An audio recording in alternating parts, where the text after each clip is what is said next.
ان کے لیے بتوں کے علاوہ خدا کی کوئی اور صورت ممکن ہی نہیں تھی۔ انہیں یہ بھی سمجھ نہیں آتی تھی کہ ہر معاملے میں ایک ہی خدا کیسے کام آ سکتا ہے۔ آج کا عنوان ہے پڑھیے اپنے رب کے نام سے۔ رسول اللہ صلی اللہ علیہ وآلہ وسلم کی عمر اب 40 سال ہے۔ یہ 610 عیسوی کا زمانہ ہے۔ رسول اللہ مکہ میں سب سے ایماندار اور سچے انسان کے طور پر جانے جاتے ہیں۔ مکہ کے رہنے والے تمام لوگ اپنے اس بیٹے پر فخر کرتے ہیں۔ لوگ اس کے چہرے کا واسطہ دے کر بارش کی دعائیں مانگتے ہیں۔ ہر کوئی رسول اللہ سے ملنا اور تعلقات قائم کرنا چاہتا ہے۔ مکہ کے لوگ رسول اللہ کی دانائی کے قائل ہیں۔ رسول اللہ کے عربی زبان پر عبور اور خیالات سے متاثر ہیں۔ تیر اندازی میں بھی رسول اللہ کا کوئی ثانی نہیں ہے۔ حسب و نسب بھی اعلیٰ ہے۔ تجارت میں اپنا ایک نام رکھتے ہیں۔ امن اور صلح کے پیغمبر ہیں۔ عرب کا بڑے سے بڑا سردار ان کی صلاحیتوں کا اعتراف کرتا ہے۔ رسول اللہ سے زیادہ محبتیں سمیٹنے والا کوئی نہیں ہے۔ رسول اللہ کا انداز گفتگو دل میں اتر جانے والا ہے۔ اعلیٰ اخلاق رسول اللہ کی ذات کی پہچان ہے۔ ہمسایوں کا خیال رسول اللہ سے بڑھ کر کوئی نہیں کر سکتا۔ رسول اللہ کی زبان سے سچ کے علاوہ کچھ نکلتا ہی نہیں ہے۔ سب سے بڑھ کر نیکی اور سخاوت کرنے والے ہیں۔ وعدے کی پاسداری کسی نے سیکھنی ہو تو رسول اللہ سے سیکھے۔ رسول اللہ کمزور اور بوڑھے لوگوں کا سامان اٹھاتے اور انہیں ان کی منزل تک پہنچا کر آتے ہیں۔ بیماروں کی عیادت بھی کرتے ہیں اور مالی مدد بھی۔ مہمان نوازی میں رسول اللہ کسی سے پیچھے نہیں ہیں۔ مصیبت میں کوئی دوسرا مدد کے لیے آئے یا نہ آئے، رسول اللہ موجود ہیں۔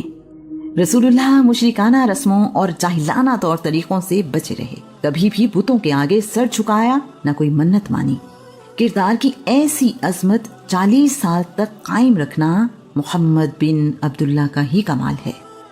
رسول اللہ ہمیشہ سے ہی توحید کے قائل رہے۔ 40 سال کی مدت تک انسان کی ہر اچھی بری عادت سامنے آ جاتی ہے۔ اس میں وہ زمانہ بھی شامل ہے جب شعور نہیں ہوتا۔ وہ زمانہ بھی موجود ہے جب صحیح اور غلط کا فرق مشکل ہوتا ہے۔ وہ زمانہ بھی اس مدت میں شامل ہے جب انسان جوانی کی طاقت میں کسی کو خاطر میں نہیں لاتا۔ نئی نئی سوچ اور خیالات انسان کو مختلف رنگوں اور سمتوں میں بدلتے رہتے ہیں۔ اللہ کا رسول ہر عمر میں مثالی کردار کا حامل رہا ہے۔ اللہ کریم نے رسول اللہ کا کردار 40 سال تک لوگوں کو دکھایا اور بتایا کہ بہترین انسان زندگی کیسے گزارتا ہے۔ پچھلے 3 سال سے رسول اللہ نے غور و فکر کے لیے تنہائی تلاش کرنا شروع کر دی ہے۔ رسول اللہ مکہ سے تقریباً 5 کلومیٹر دور مشرق میں واقع ایک اونچے پہاڑ کی غار میں چلے جاتے ہیں اور غور و فکر کرتے رہتے ہیں۔ رسول اللہ کئی دن اور راتیں اسی غار میں گزارتے ہیں۔ خشک کھجوریں، ستو، پانی اور دودھ اپنے ساتھ لے جاتے ہیں۔ کچھ دن کے لیے واپس گھر آتے ہیں اور پھر اسی غار میں چلے جاتے ہیں۔ اس غار کا نام غار ہیرا ہے۔ ہیرا پہاڑ اپنے دامن میں پھیلاؤ رکھتا ہے۔ اس کے بعد سیدھا اوپر کو اٹھتا چلا جاتا ہے۔ اس کی چوٹی نوکیلی نہیں، سارا پہاڑ ہی سخت پتھر کا ہے۔ اس پہاڑ کی اونچائی 639 میٹر ہے۔ یہ مکہ سے طائف جانے والی سڑک سے 200 میٹر دور ہے۔ پہاڑ کے دامن میں 500 میٹر تک راستہ ہموار ہے اور اس سے آگے چڑھائی شروع ہو جاتی ہے۔ پہاڑ کے اوپر چڑھنے کا راستہ مشرق کی سمت سے ہے جو گھومتے ہوئے اوپر جاتا ہے۔ جبل ہیرا اور جبل سبیر ایک دوسرے کے سامنے واقع ہیں۔ غار ہیرا پہاڑ کی چوٹی سے 70 میٹر نیچے مغرب کی طرف ہے۔ غار پہاڑ کے اندر نہیں بلکہ اس کے پہلو میں ایک خیمے کی طرح اور ذرا باہر کو ہٹ کر ہے۔ غار کی لمبائی تقریباً 4 میٹر اور اونچائی آگے کی طرف آہستہ آہستہ کم ہوتی جاتی ہے۔ غار کا رخ ایسا ہے کہ دن میں سورج کی روشنی براہ راست غار میں داخل نہیں ہوتی۔ اس غار سے بیت اللہ نظر آتا ہے۔ رسول اللہ دین ابراہیمی کے مطابق عبادت کرتے ہیں۔ یہ وہ خوش قسمت مقام ہے جہاں رسول اللہ اپنے مقصد کی تلاش میں آتے ہیں۔ رسول اللہ تو اپنے لڑکپن میں جب بکریاں چرایا کرتے تھے تب بھی کائنات اور اس کی وسعتوں پر غور کیا کرتے تھے۔ اب ان سوالوں کے جواب کا وقت قریب ہے۔ رسول اللہ رات سوتے میں جو خواب دیکھتے ہیں وہ دن میں ان کے سامنے وقوع پذیر ہو جاتا ہے۔ ان سچے خوابوں نے رسول اللہ کو کائنات کی حقیقتوں کو مزید قریب سے دیکھنے کا موقع دیا ہے۔ یہ سلسلہ 6 مہینے تک چلتا رہا۔ رسول اللہ رمضان کا مہینہ غار حرا میں ہی گزارا کرتے ہیں۔ اس سال بھی ایسا ہی ہوا۔ پیر کے دن 21 رمضان المبارک یعنی 10 اگست 610 عیسوی کو رسول اللہ غار حرا میں موجود ہیں کہ ایک فرشتہ آیا اور اس نے رسول اللہ کو آواز دی۔ رسول اللہ نے غار میں ادھر ادھر دیکھا مگر وہاں رسول اللہ کو اپنے سوا کوئی اور نظر نہیں آیا۔ فرشتہ سبز رنگ کے ریشم پر سنہری حروف سے لکھی ہوئی سورہ العلق کی پہلی 5 آیات لایا ہے۔ اس نے رسول اللہ کو پڑھنے کے لیے دی۔ رسول اللہ نے آواز سنی، پڑھیے۔ رسول اللہ نے کہا، ما انا بقاری، میں پڑھنے والا نہیں ہوں، I am not a reader. اس کے بعد فرشتے نے رسول اللہ کو پکڑ کر سینے سے لگایا، اپنی طرف دبایا اور چھوڑ دیا۔ فرشتہ پھر کہنے لگا، پڑھیے۔ رسول اللہ نے دوبارہ کہا، میں پڑھنے والا نہیں ہوں۔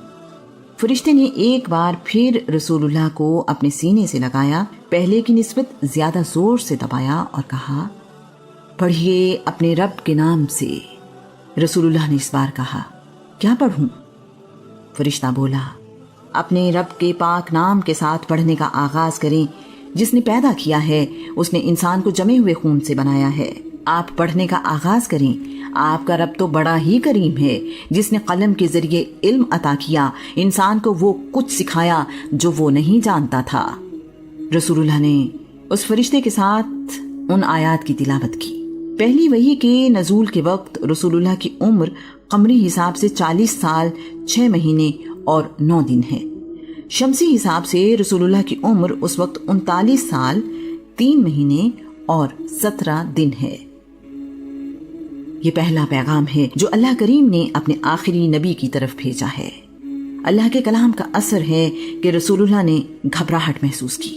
رسول اللہ کے دل کو اللہ کے کلام کے لیے تیار کیا جا رہا تھا۔ اس کے باوجود اللہ کے کلام کی ہیبت اپنی جگہ موجود ہے۔ رسول اللہ غار حرا سے نکل کر اپنے گھر آ گئے۔ سیدہ خدیجہ بیان کرتی ہیں، رسول اللہ گھر پہنچے تو آپ کا رنگ زرد تھا، آپ بہت تھکے ہوئے نظر آ رہے تھے۔ رسول اللہ دیوار کا سہارا لے کر چھوٹے چھوٹے قدموں سے میری طرف آئے۔ میں نے رسول اللہ کو اس حال میں دیکھا تو آگے بڑھ کر آپ کا ہاتھ پکڑ لیا اور پوچھا، آپ کے ساتھ کیا واقعہ ہوا ہے اور آپ اتنے تھکے ہوئے کیوں ہیں؟ رسول اللہ مجھے کہنے لگے، مجھے چادر اوڑھاؤ، مجھے چادر اوڑھاؤ۔ میں نے رسول اللہ کے جسم پر چادر اڑا دی۔ رسول اللہ کی طبیعت اللہ کے کلام کی وجہ سے بے قرار تھی۔ فرشتے کو غار حرا میں دیکھنا اور اللہ کریم کا پیغام وصول کرنا آسان نہیں تھا۔ جب رسول اللہ نے سکون محسوس کیا تو مجھے پورا واقعہ سنایا اور کہا، غار میں مجھے کوئی نظر آیا۔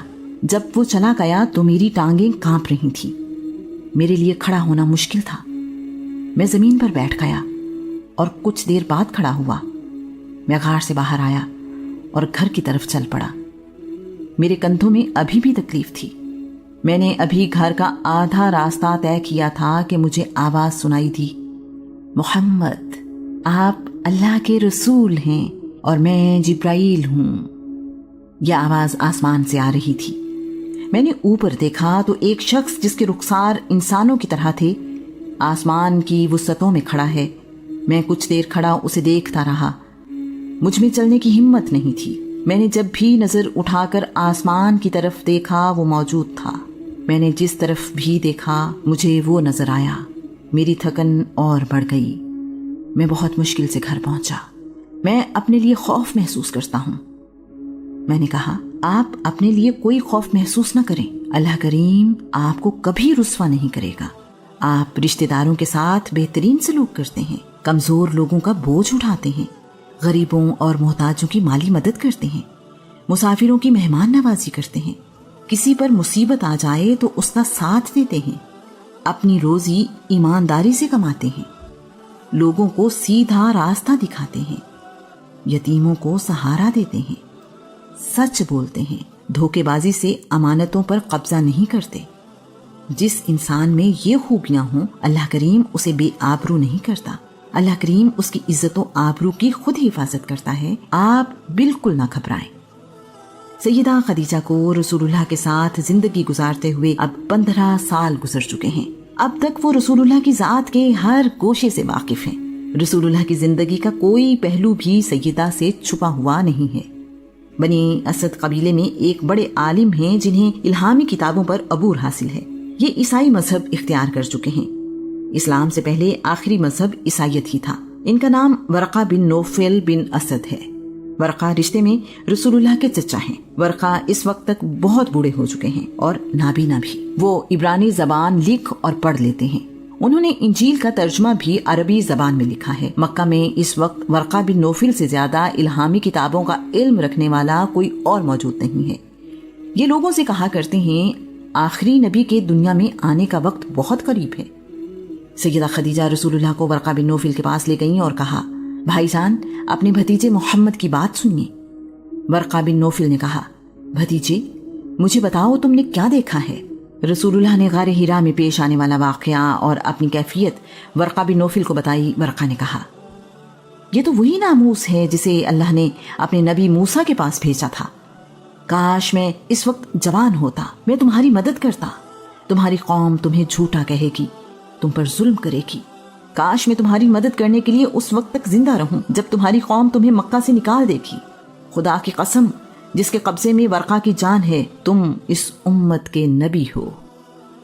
رسول اللہ نے ورقہ بن نوفل سے پوچھا، کیا میری قوم مجھے میرے وطن مکہ سے نکال دے گی؟ ورقہ کہنے لگا، ہاں میرے بھتیجے، جب بھی کوئی انسان اس طرح کا پیغام لایا جیسا پیغام تم لائے ہو تو اس سے دشمنی کی گئی۔ اگر میں اس وقت تک زندہ رہا تو میں تمہاری مدد کروں گا۔ اس کے بعد ورقہ نے رسول اللہ کا ماتھا چوما۔ ورقہ بن نوفل کی باتیں سن کر رسول اللہ کو سکون آ گیا ہے۔ سیدہ کو لے کر رسول اللہ واپس گھر تشریف لے آئے ہیں۔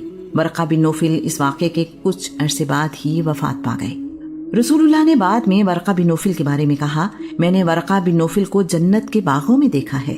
ایک روایت کے مطابق سیدہ خدیجہ نے رسول اللہ سے کہا، ورقہ بن نوفل آپ پر ایمان لائے تھے، اس وقت تک آپ نے لوگوں کو اعلانیہ دعوت دینا شروع نہیں کی تھی۔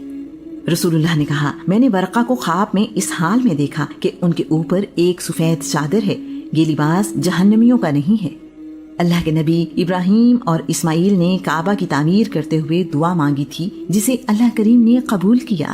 اللہ کریم قرآن پاک میں ارشاد فرماتا ہے، اور یہ بھی یاد کرو جب ابراہیم اور اسماعیل اس گھر کی بنیادیں اٹھا رہے تھے تو ان کے لبوں پر یہ دعا تھی، اے ہمارے رب ہماری یہ خدمت قبول فرما، بے شک تو ہی سننے اور جاننے والا ہے۔ اے ہمارے رب ہمیں اپنے حضور گردن جھکانے والا بنا اور ہماری اولاد سے بھی ایک ایسی امت پیدا فرما جو تیری فرما بردار ہو، اور ہمیں عبادت کے طور طریقے سکھا اور ہم پر نظر رحمت فرما، بے شک تو بہت ہی توبہ قبول کرنے والا بڑا ہی مہربان ہے۔ اے ہمارے رب ان میں ایک رسول انہی میں سے بھیج جو انہیں تیری آیتیں پڑھ کر سنائے اور انہیں تیری کتاب اور اس میں پوشیدہ علم و حکمت سکھائے اور ان کے ظاہر و باطن کو پاک کر دے، بے شک تو ہی غالب حکمت والا ہے۔ غار ہیرا شہر سے کافی دور ہے۔ رات کی تنہائی میں غار میں اکیلا رہنا ہی ایک مشکل کام ہے۔